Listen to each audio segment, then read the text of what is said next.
Olá, vou falar um pouco sobre o artigo O Impacto da Retenção de Lucros no Valor de Empresas Listadas no Ibovespa, dos autores Luiz Carlos Marques dos Anjos, Paulo Aguiar do Monte. Meu nome é Bruno, sou aluno do curso de Finanças Corporativas da Unifal Minas Gerais. No resumo, o autor ele fala que o estudo parte do pressuposto que a retenção de lucro pode ter relação com o valor de mercado das empresas. A amostra ela vai ser composta por a amostra utilizada no trabalho, ela vai ser composta por ações preferenciais de empresas listadas no Ibovespa no período de 2009 a 2011.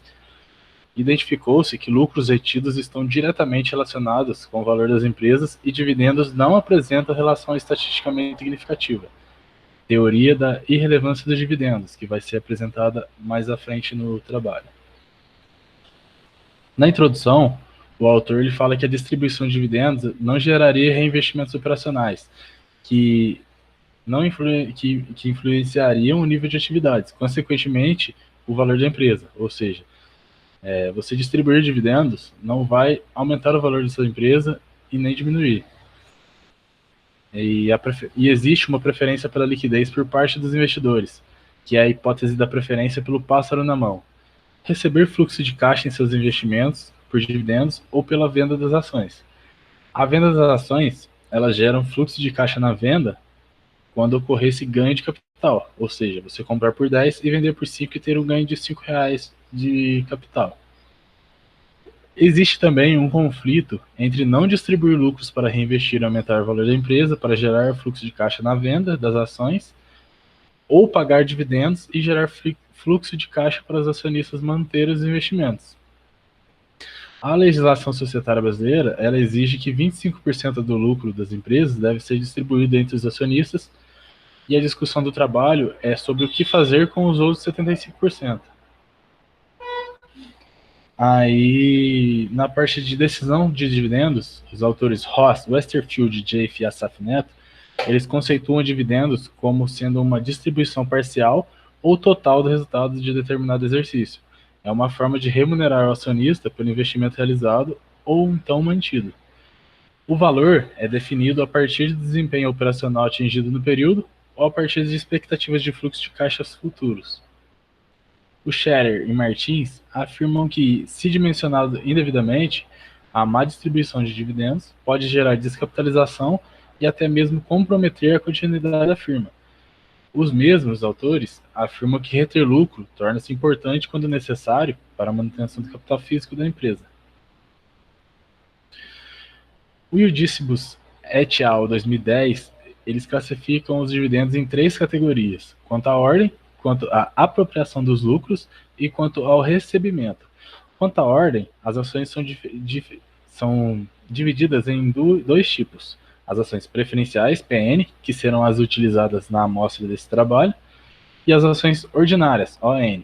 No Brasil, a prioridade de recebimento de dividendos é dada às ações preferenciais, e as ações ordinárias, elas possuem direito a voto nas assembleias de gestão das empresas. Quanto à apropriação dos lucros, os dividendos eles se classificam como mínimos, fixos ou obrigatórios. Quanto ao recebimento, podem ser cumulativos ou não cumulativos. De acordo com o Asaf Neto, os acionistas recebem fluxo de caixa quando a empresa paga dividendos ou quando vendem seus títulos no mercado por um valor superior ao adquirido. O Asaf ele ainda afirma que o lucro da empresa deve cobrir as despesas incorridas e o custo de oportunidade dos acionistas. Logo, o objetivo da política de dividendos das empresas é de maximizar o valor para o acionista. Desta forma, a política de dividendos estaria se aproximando da teoria residual de dividendos, que afirma que só serão distribuídos dividendos se todas as oportunidades aceitáveis de investimento tiverem sido contempladas. Aí, aquela teoria da relevância e irrelevância dos dividendos que eu citei anteriormente, o Miller e o Modigliani eles escreveram essa teoria afirmando que o valor de uma empresa é determinado pela sua capacidade em gerar benefícios futuros, e não pela forma como financia seus ativos. No final do trabalho, esses mesmos autores eles reconheceram que determinados grupos de acionistas demonstram preferência por diferentes políticas de dividendos, o chamado efeito clientela, que eu vou explicar mais adiante. Os autores deste artigo também explicam como funciona mais ou menos esse efeito. Os autores afirmam que preço da ação é função da capacidade da empresa pagar dividendos. Ponto central da discussão, então, será de que dividendos pagos hoje são menos arriscados que os futuros. Logo, a empresa que pagar maiores valores de dividendos hoje, na data atual, terá suas ações quase que sempre negociadas por um preço maior. Essa teoria da irrelevância dos dividendos ela tem três premissas. A primeira delas é que o mercado é perfeito, logo nenhum agente tem força bastante para impactá-lo. Não há custos de transação ou de corretagem, não há diferenças entre os efeitos tributários que incorrem sobre dividendos ou ganhos de capital e não há assimetria de informação. Essa é uma premissa bem utópica, né? Porque o mercado não é perfeito em lugar nenhum do mundo. Não tem como você ter um mercado perfeito sem custo de transações ou de corretagem, sempre incidem taxas, sejam quais elas for, e não há diferença entre os efeitos tributários que incorrem sobre dividendos, sempre existem. Cada tipo de investimento é tributado de uma forma, os dividendos de uma forma, os ganhos de capital de outra. E a assimetria de informação ela sempre ocorre. É praticamente impossível não existir essa assimetria de informação. A segunda premissa é que os investidores elas são racionais e são indiferentes se recebem dividendos ou se o valor da ação aumenta. A terceira premissa diz que o ambiente é de certeza perfeita, mas uma coisa meio que utópica, e que implica que os investidores têm segurança acerca dos investimentos e resultados futuros das empresas. O que, segundo os autores, expurga a necessidade de diferenciação entre ações e títulos de dívida. Uma observação importante que o autor faz no trabalho é que Beck e Scholes e o Miller e Scholes, eles realizaram estudos parecidos inserindo outras variáveis nessas premissas, com conclusões semelhantes e reconheceram a limitação do modelo por necessitar de um mercado perfeito. Os próprios autores que escreveram entendem que esse mercado perfeito ele não existe. Então, o modelo ele acaba sendo útil para a gente fazer certas análises, porém um pouco utópico, por não existir um mercado perfeito. O efeito clientela. O que seria esse efeito clientela? O Miller Modigliani, o Allen Bernard Welk e o Asaf Neto Lima, eles conceituam o efeito clientela como a preferência de determinados investidores por diferentes políticas de dividendos. Preferência pode ser dada por fatores distintos, como a influência tributária, por exemplo. No Brasil, por exemplo, os dividendos até então eles não são tributados, eles não incidem imposto de renda sobre o recebimento deles.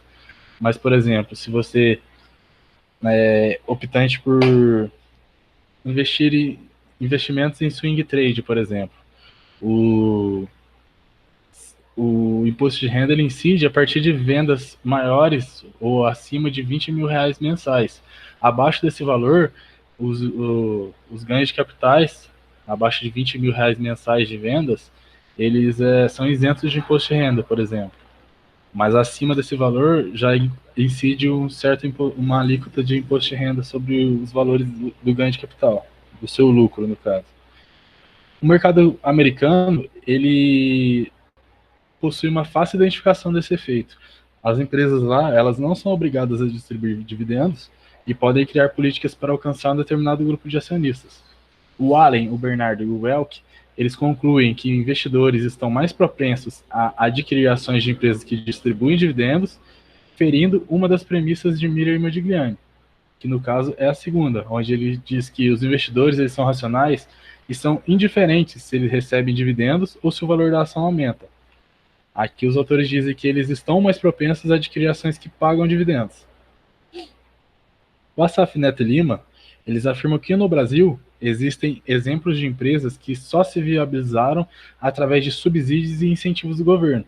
Quando esses deixaram de existir ou quando outros concorrentes também começaram a ter acesso a esses benefícios, as empresas elas não conseguiram manter a sua continuidade, tornando a forma de financiamento das empresas relevante para a continuidade da entidade. Bom, a metodologia que os autores utilizam nesse trabalho ela se constitui por uma amostra de empresas que constitui o índice Bovespa nos anos de 2009 a 2011, cujos títulos da carteira são todas do tipo preferencial. Aqui do lado eu coloquei o quadro da amostra da pesquisa, que identifica quais são as ações que foram analisadas e inclusas no modelo. No caso, são a Lojas Americana, Petrobras, Vivo, Pão de Açúcar, Bradespar, Itaúsa, Klabin, Gerdau, Gerdau Metalúrgica, Semig, Eletropaulo, Itaú Unibanco, Ambev, Cetep, Bradesco, empresas do ramo elétrico, metalúrgica, banco e varejo, basicamente. E o critério da escolha foi que esses títulos têm a maior liquidez do mercado brasileiro, na época, representando mais de 80% do número de negócios e volume financeiro do mercado à vista, do BMF Bovespa, segundo a própria Bovespa. Ações preferenciais, então, elas representam interesses em ganhos sem gerar compromisso com a administração, pois ela tem preferência na distribuição de resultados, no caso, na distribuição de dividendos, sem dar direito a voto, atendendo à teoria da preferência pelo pássaro na mão.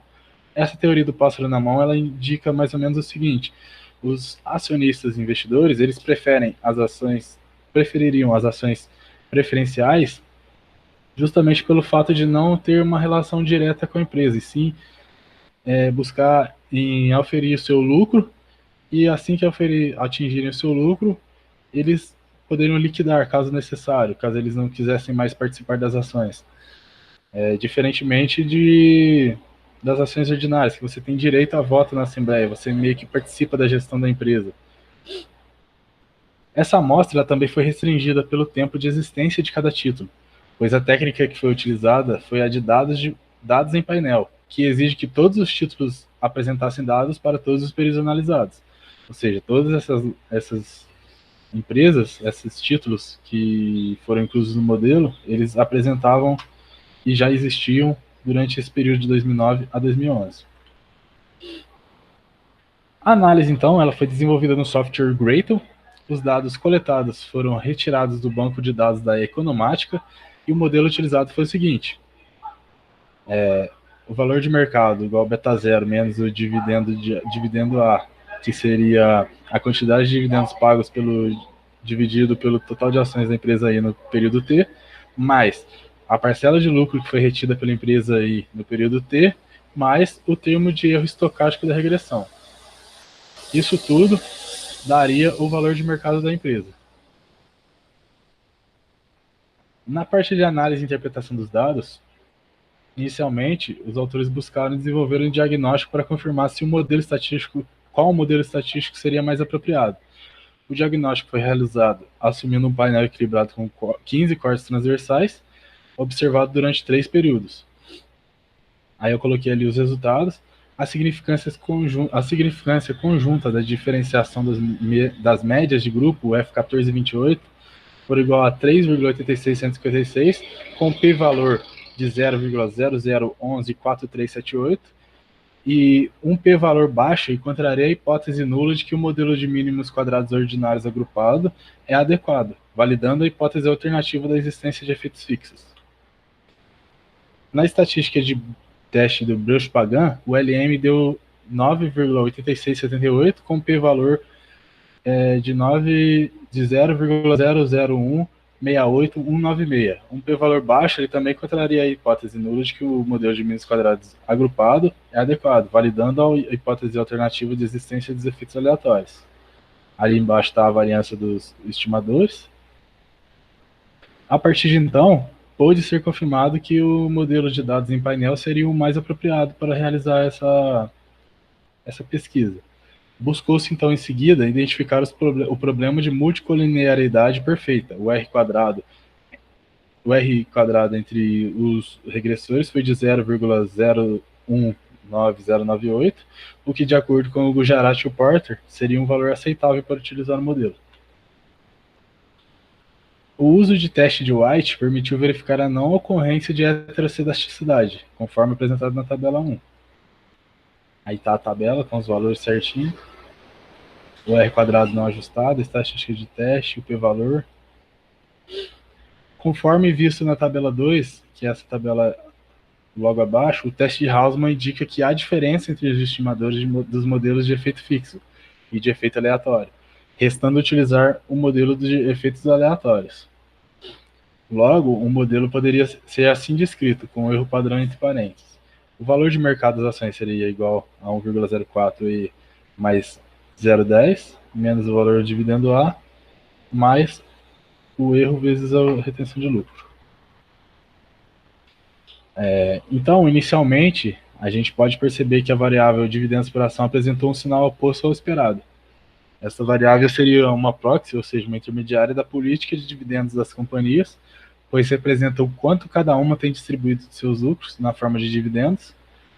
O fato dela apresentar esse sinal negativo indica que se relaciona inversamente com o valor da empresa. Logo, ela contraria a teoria do pássaro na mão, conforme apresentado por Gordon e Lynch. Como essa variável não foi estatisticamente significante, a teoria da irrelevância dos dividendos atende ao resultado obtido nessa pesquisa, do que tange a essa variável. Se os dividendos, a distribuição de dividendos fosse significante no modelo, ela implicaria que o valor dos dividendos distribuídos diminuiria o valor da empresa. Os lucros retidos foram significantes a 1%, e o sinal positivo indica que o fato da empresa reter seus resultados implica no aumento de seu valor de mercado.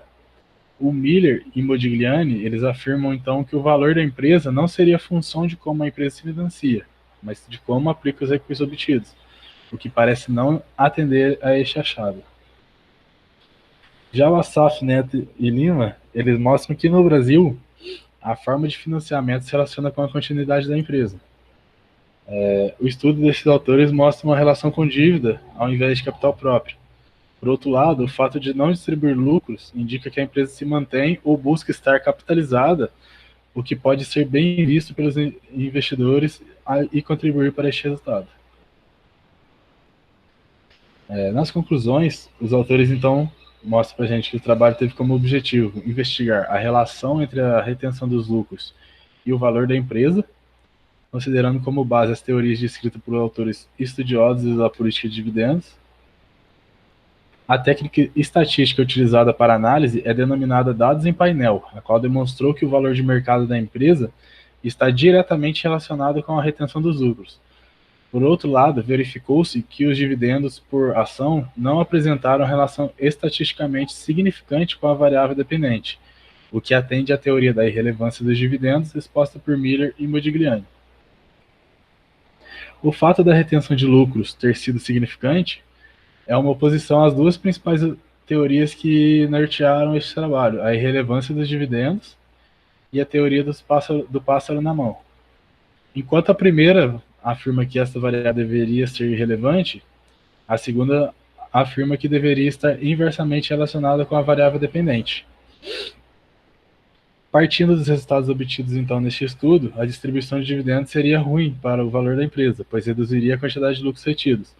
Por outro lado, este resultado traz a reflexão de que o valor da empresa estaria aumentando através de uma forma de financiamento mais cara, que seria o capital próprio, como a gente já estudou na matéria de finanças corporativas anteriormente.